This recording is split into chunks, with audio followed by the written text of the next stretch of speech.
Matt Lenihan for Boxing Social in association with Empire Fight Store and our Kings. Adam Smith, what a night of boxing. We saw knockouts, a brilliant debut for TMA here, and Conor Walker doing what Conor Walker does. She's amazing. She is, isn't she? I love her. She's fantastic, and I'd obviously heard a lot about her. I've seen a lot of tape, and actually having her perform like that on a professional debut, I mean, that was absolutely brilliant. I mean, it was probably the best, or certainly the most powerful debut of any female fighting prospect I've seen, and that doesn't take anything away from the likes of Casey's debut or Lauren Price's or Caroline's or all the great fighters that are flying the flag for our sport. But I mean, what an introduction, and she's going to go far, and she's going to be so exciting.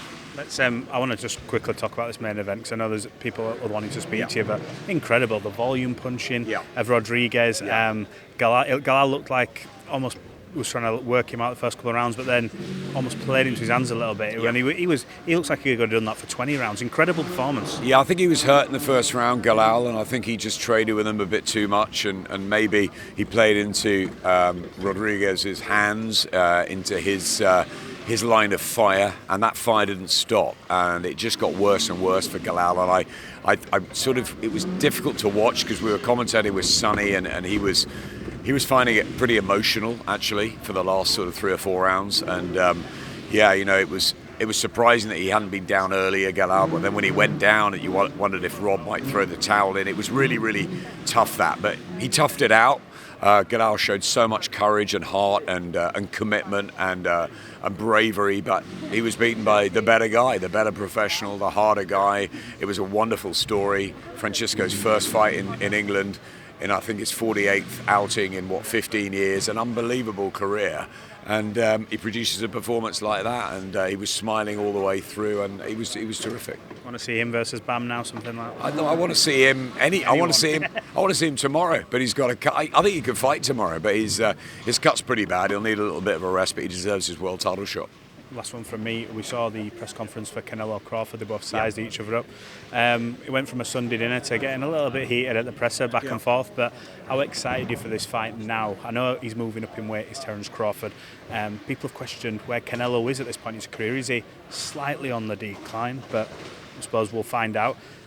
What do you make of the whole matchup and the Tom and Jerry thing, saying, Turkey saying, look, there'll be no Tom and Jerry style fights? It's going to be a huge fight in September. It's a huge fight anyway. It's just got a bit bigger, I think. Canelo and Crawford is just a fan's dream, isn't it? And what's going to happen? Canelo has been one of the great warriors of our generation, and Terence Crawford, pound for pound, arguably 1 or 2. I think Usyk probably is, but what he's done and going up through the weights and now jumping up even further, and Crawford could pull it off. But I think it's going to stoke the fire for Canelo.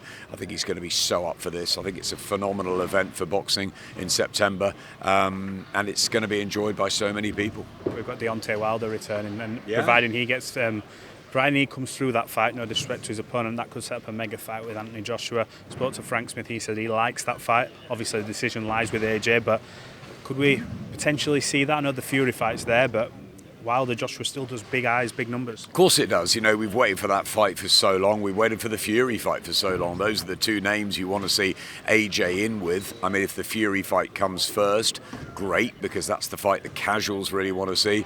But Deontay Wilder against Anthony Joshua, you and I want to be there, and a few others do as well. So yeah, I mean, look, AJ against anyone, as Eddie and Frank always say, is big news. If Deontay Wilder comes through fine in a few days' time, that might happen.